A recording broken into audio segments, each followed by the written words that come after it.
Hello everyone. आज इस video में हम बात करेंगे कि हम अपने इमोशंस के साथ कैसे डील करें। कई बार क्या होता है कि हम बहुत लो फील करते हैं, हमारे पर इमोशंस बहुत ज़्यादा हावी हो जाते हैं। उस टाइम पे हम अगर पॉजिटिव अफर्मेशंस भी कर रहे हैं, हम पॉजिटिव सोच भी रहे हैं, वो भी वर्क नहीं करता है। तो ऐसी सिचुएशन के अंदर हम क्या करें, हम उन इमोशंस के साथ कैसे डील करें। सो फ्रेंड्स, लास्ट 2 ईयर से मैंने ये चीज़ को बहुत फेस किया है कि मैं कुछ टाइम तक तो बहुत अच्छी वाइब्रेशन में रहती हूँ, बहुत अच्छा अच्छा फील करती हूँ, बहुत अच्छा अच्छा सोचती हूँ, माइंडफुल रहती हूँ। हर चीज़ में मुझे अच्छा अच्छा नज़र आता है। लेकिन पता नहीं फिर अचानक से क्या होता है कि मैं अपने बहुत डिप में चली जाती हूँ। जितना मैं खुश होती हूँ उतनी ही मैं लो वाइब्रेशन में चली जाती हूँ। और ये चीज़ मेरे साथ लास्ट 2 ईयर से हो रही है। तो मैं पिछले 2 सालों से इस चीज़ को ऑब्जर्व भी कर रही हूँ कि मेरे साथ ऐसा क्यों हो रहा है कि कभी तो मैं बहुत खुश हो जाती हूँ, बाद में अचानक से ही मैं बहुत डीप में चली जाती हूँ। तो इस चीज़ पे मैंने बहुत वर्क भी किया है। जब मैं पिछले 2 साल से बार बार जब मैं इस सिचुएशन को फेस कर रही थी, तो बार बार मैं चीज़ों को ठीक करने की कोशिश करती थी, अपने अंदर से इमोशंस को रिलीज़ करने की कोशिश करती थी। बार बार मैंने इस पे वर्क करने की कोशिश की है। लेकिन अभी तक ऐसा नहीं कि अभी मतलब अभी भी मैं इस चीज़ को फ़ील करती हूँ। अभी भी ऐसा मेरे साथ कई बार हो जाता है कि मैं कभी बहुत खुश होती हूँ, फिर अचानक से फिर मैं डिप में चली जाती हूँ। सो मैं आज आपको बताऊँगी कि मैंने इस सिचुएशन के साथ कैसे डील किया है, और आपको भी इस चीज़ पे मतलब कैसे आपको इस चीज़ के साथ डील करना चाहिए। सो फ्रेंड्स, मुझे ऐसा लगता है कि ये जो है ये शायद सबके साथ ही होता है। जो बहुत स्पिरिचुअलिटी में बहुत एडवांस लेवल पे चले गए हैं, जो अनलाइटनमेंट में चले गए हैं, वो शायद इस चीज़ से बच गए होंगे। वो उनके लिए शायद ईजी होगा अपने इमोशंस के साथ डील करना। लेकिन जो लोग अभी शुरुआती स्टेज पर हैं, जो जिन्होंने भी मेडिटेशन करना स्टार्ट किया है, या फिर जिनको 4-5 साल हुए हैं, तो ये चीज़ उनके लिए इस चीज़ को लेके थोड़ा सा इशू होता है। एंड मुझे लगता है कि ये जब तक आपकी लाइफ की जर्नी चलती रहेगी, आपके साथ ये चीज़ें चलती रहेंगी कि कभी आप बहुत अच्छा फील करेंगे, कभी आप लो फील करेंगे। लेकिन जैसे जैसे टाइम बीतता है, इसकी इंटेंसिटी कम कम होती चली जाती है। जैसे मैं 2 साल पहले बहुत ज़्यादा लो फील करती थी, अब वो चीज़ नहीं है। जैसे जैसे हम चीज़ों को समझते जाते हैं, हम अपनी इस हैबिट को ऑब्जर्व करते जाते हैं, वैसे वैसे जो हमारे लो रहने की जो इंटेंसिटी होती है और जो उसका टाइम पीरियड होता है, वो कम हो जाता है। स्टार्टिंग में शायद अगर मैं 2 इयर्स बैक की बात करूँ, तो मैं जब बहुत डिप्रेशन में थी, बहुत एंग्जाइटी में थी, तो उस टाइम मैं बहुत लंबे समय तक उस फेज़ में थी। पर जब मैं उस डिप्रेशन से बाहर निकली, फिर जब मैंने मेडिटेशन स्टार्ट किया, तो उसके बाद भी मैं बहुत बार डिप में जाती थी। तो उस टाइम जब मैं डिप में जाती थी, तो जो मेरा डिप का टाइम होता था वो बहुत लंबा होता था, 6 दिन, 7 दिन, 10 दिन। लेकिन अब होता है कि मैं 1-2 दिन में वापस बाउंस बैक कर जाती हूँ। तो ये बिल्कुल नॉर्मल चीज़ होती है। स्टार्टिंग के अंदर मैं इस चीज़ को लेके बहुत ओवर थिंक करती थी कि मेरे साथ ऐसा क्यों हो रहा है। मैं सोचती थी कि मैं मेडिटेशन भी कर रही हूँ, मैं अच्छी अच्छी बुक्स भी पढ़ रही हूँ, उसके बाद भी मैं अच्छा फील क्यों नहीं कर पाती, मैं इस चीज़ में ना रेगुलरिटी क्यों नहीं रख पाती, मैं कंसिस्टेंट क्यों नहीं रह पाती। लेकिन अब मुझे ये चीज़ समझ में आती है कि ये आपकी एक लाइफ जर्नी है। Ups and high, up and down दोनों आपका रहेगा। हम ये सोचेंगे हम हमेशा एक अच्छे ही मूड में रहें, तो ये पॉसिबल नहीं है। तो इस चीज़ को मैंने अब बाय द टाइम सीखा है। दूसरी चीज़ ये है कि मैंने ये चीज़ें महसूस की है कि हम जब डिप में जाते हैं ना, तो इसका रीज़न जो मैंने इतने टाइम में समझा है कि हमारी जो बॉडी होती है ना, उसको आदत हो जाती है दुख में रहने की। ये मैं एकदम मुझे ये लगता है, क्योंकि जब मैं एक डिप्रेशन की फेज़ में थी, एंग्जाइटी में थी, उस टाइम मैं जैसा फ़ील करती थी, वो फीलिंग मैं अब अपने डिप के टाइम में फ़ील करती हूँ। तो मुझे लगता है कि जब मैं डिप्रेशन में थी और अपने लो फेज़ देख रही थी, तो उस टाइम काफ़ी सारे इश्यूज़ थे, काफ़ी सारे अनरिज़ॉल्व्ड इश्यूज़ थे, तो उनसे रिलेटेड मेरे अंदर डोमिनेटिंग थॉट्स चलते थे। तो उस टाइम तो कुछ इश्यूज़ थे जिनकी वजह से मैं इतना नेगेटिव सोचती थी, लेकिन आज वो इश्यूज़ मेरे रिज़ॉल्व हो चुके हैं। या फिर ऐसा नहीं कि सारे इश्यूज़ ही रिज़ॉल्व हो चुके हैं, कुछ ऐसे इश्यू जिनको मैंने एक्सेप्ट कर लिया है। कुछ चीज़ों के साथ मैंने कंप्लीट एक्सेप्टेंस कर ली है कि मुझे समझ में आ गया है कि जो चीज़ जैसी है वो वैसी ही रहने वाली है, उसके साथ मुझे मतलब कोई प्रॉब्लम नहीं है।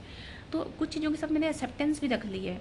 लेकिन जब मैं अपने डिफ़िकल्ट टाइम में थी, उस टाइम जो मैं फ़ील करती थी, अब जब मैं अपने डिप में जाती हूँ, तो सेम इमोशंस और सेम फीलिंग्स मुझ में वही वही फीलिंग आती है।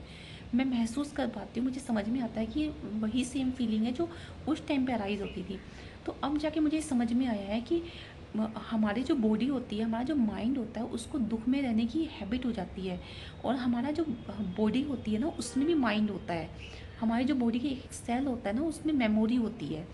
तो हमारी बॉडी में वो एनर्जी, वो इमोशंस, वो फीलिंग्स स्टोर्ड होते हैं। जब हम एक लंबे समय तक एक ही तरह के थॉट क्रिएट किए होते हैं, हम एक फीलिंग में, इमोशंस में रहे होते हैं, तो उनको अपनी बॉडी से बाहर निकलने में एक लंबा टाइम लगता है।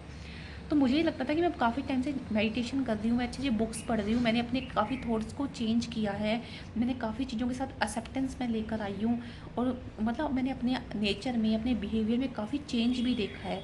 लेकिन फिर भी आज भी मैं कई बार अपनी बहुत डिप में चली जाती हूँ।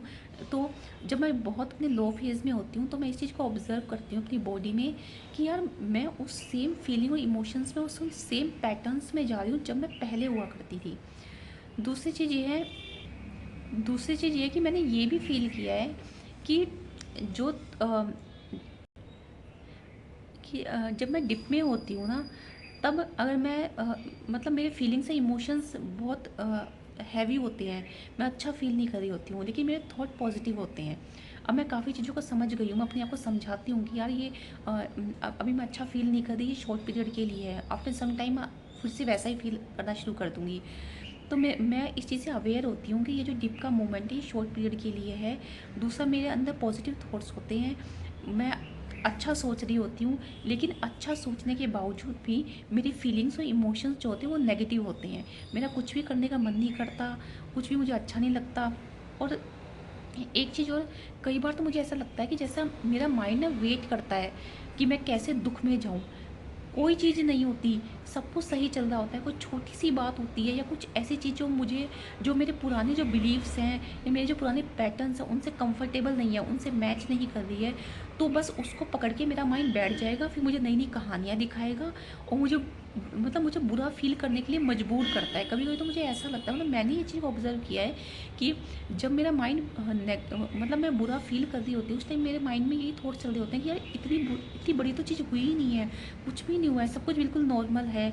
मैं लाइफ़ को बहुत अच्छे से समझ रही होती हूँ, मुझे पता है कि ये छोटी-छोटी बातें ना हमारे लिए कोई मैटर नहीं करती है, लाइफ़ ज़्यादा इम्पोर्टेंट है, ये सब चीज़ें आएँगी, जाएँगी, सारे थॉट्स मेरे अंदर होते हैं, लेकिन जो फीलिंग होती है, वो इमोशन होते हैं, वो इतने हैवी होते हैं कि वो मुझे अच्छा फ़ील नहीं करने देते।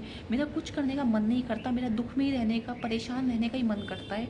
मैं कुछ नहीं करती, मैं अपने गोल्स पे फ़ोकस नहीं करती। तो मुझे लगता है जैसे मेरा माइंड ना वेट कर रहा होता है, कोई छोटी सी कोई बात आए और मैं ना मतलब बुरा फील करके बैठ जाऊँ। तो ये चीज़ मैंने नोटिस की है कि सब कुछ अगर सही भी होता है ना, मेरे थॉट्स बहुत पॉजिटिव होते हैं।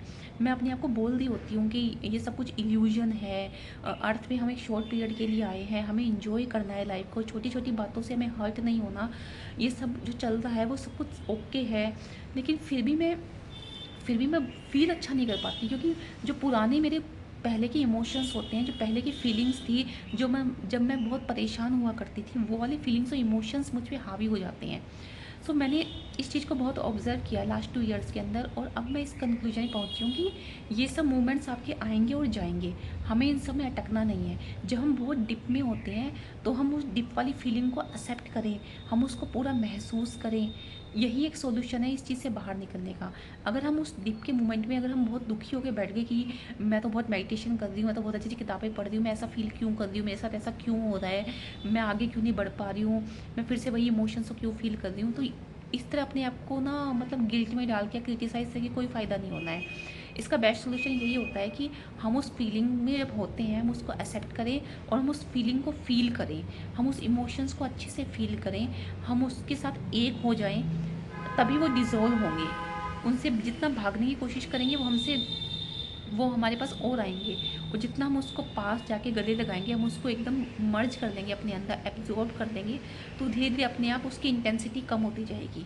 पर इसको टाइम लगता है, ये एक लाइफ़ लॉन्ग प्रोसेस है, ये एक लाइफ़ लॉन्ग जर्नी है अपने आप की हीलिंग की। हम सोचते हैं कि हम कुछ स्टेप्स फ़ॉलो करें और हमारी हीलिंग हो जाए, तो ऐसा पॉसिबल नहीं है।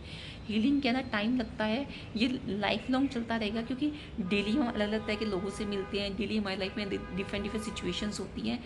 तो जब अलग अलग लोगों से मिलते हैं, तो उनकी बातें सुनते हैं, तो उनके जो थॉट्स हैं उनसे कब थोड़ा बहुत हम एग्री करते हैं, थोड़े से हम डिसएग्री करते हैं, तो ये चीज़ चलेगी। सामने वाले इंसान से जब हम मिलेंगे तो उसकी हर बात से हम एग्री नहीं कर सकते, और जैसे ही हम थोड़ा सा डिसएग्री करते हैं, तो हमारा माइंड जो है ना, वो हमें प्रॉब्लम्स दिखानी शुरू कर देता है। मैंने ये बहुत महसूस किया है। पहले मुझे लगता था कि मेरे लाइफ में इश्यूज़ इसलिए हैं क्योंकि मेरे लाइफ में डिफ़िकल्ट लोग हैं, डिफ़िकल्ट सिचुएशंस हैं, लेकिन अब मैंने काफ़ी अपनी सिचुएशन को भी रिजोल्व होते हुए देखा है, और जो डिफ़िकल्ट जो पीपल्स थे वो आज भी हैं, उनको मैंने एक्सेप्ट भी कर लिया है। लेकिन जब मैं नए लोगों से बात करती हूँ ना, जो रैंडम लोग हैं, जो मेरी फैमिली से बिलोंग नहीं करते, जिनके साथ मेरा कोई रिलेशनशिप भी नहीं है, तो उन रैंडम लोगों से बात करके भी मैं कभी कभी बहुत बुरा फील कर जाती हूँ, क्योंकि मेरा जो पुराने बिलीव्स हैं, मेरे जो पुराने पैटर्न्स हैं, और जो मेरी जो अपब्रिंगिंग है, मेरे जो थॉट्स हैं, वो उनसे मैच नहीं करते। तो मेरा माइंड वहीं पे चीज़ों को पकड़ के बैठ जाता है, और फिर मेरे को बताना शुरू कर देता है कि देख देख इस इंसान में यही प्रॉब्लम है, ये इंसान ऐसे ऐसे कर रहा है। तो मैंने इस चीज़ को बहुत ऑब्जर्व किया है कि हमें प्रॉब्लम से अपने रिलेटिव से या अपने क्लोज्ड वन से नहीं होती है, कभी कभी हम रैंडम लोगों से भी हमारा माइंड अपने आप इश्यूज़ क्रिएट कर देता है। सो फ्रेंड्स, ये मैंने आपको बताया कि कैसे हम अपने इमोशंस के साथ डील करें, और डील क्या करना है जब हम इन चीज़ों को समझ जाते हैं ना, हम चीज़ों को अंडरस्टैंड कर लेते हैं कि हमारा माइंड ऐसे वर्क करता है। हमें कोई डील नहीं करना, हमें अपने माइंड को समझना होता है कि सारी प्रॉब्लम जो है वो हमारा माइंड क्रिएट कर रहा है। हमारा माइंड नई नई स्टोरी क्रिएट करके दिखा रहा है। हम कोई रैंडम इंसान से मिलते हैं तो भी हमारा माइंड उसे प्रॉब्लम्स दिखा रहा है। तो ये हमें अपने माइंड के वर्क को अंडरस्टैंड करना है, बस इतना ही है। जब हम अपने माइंड को समझ जाते हैं तो हम अपने इमोशंस के साथ अपने आप डील कर लेते हैं। इमोशंस टेम्परेरी है, इमोशंस आएंगे जाएंगे। इमोशंस को जब हम बहुत सीरियसली ले लेते हैं तब प्रॉब्लम होती है। जब आप बहुत बुरा फील कर रहे हो तो अपने आप को बोलो कि हाँ मैं बहुत बुरा फील कर रही हूँ। फिर अपने आप को बताओ कि वो इमोशन जो आप पे हावी हो रहा है वो किस तरह का इमोशन है। वो गिल्ट का है, शेम का है, क्रिटिसिज्म का है, एंगर का है। जब आप इमोशन को एक लेबल दे देते हो ना, एक नाम दे देते हो, तो उससे डील करना और आसान हो जाता है। वो इमोशन अपने आप आधा उसकी एनर्जी कम हो जाती है। फिर जब आप ये बोलते हो ना कि हाँ मैं बुरा फील कर रही हूँ, हाँ मैं हेल्पलेस फील कर रही हूँ, हाँ मैं नेगेटिव फील कर रही हूँ, हाँ मुझे गुस्सा आ रहा है, हाँ मुझे थोड़ा टाइम चाहिए, मैं थोड़ा रिलैक्स करती हूँ, मेरा किसी काम को करने का मन नहीं कर रहा है, तो आप टेक अ रेस्ट, आप थोड़ा टाइम लीजिए। तो वो ज़्यादा बेटर होता है उस सिचुएशन से डील करने का, ना कि उन इमोशन से लड़ना। हमें इमोशन से लड़ना नहीं है, हमें इमोशंस को एक्सेप्ट करना है, अपनी सिचुएशन को एक्सेप्ट करना है। सो फ्रेंड्स, आज के वीडियो में इतना ही। Thank you.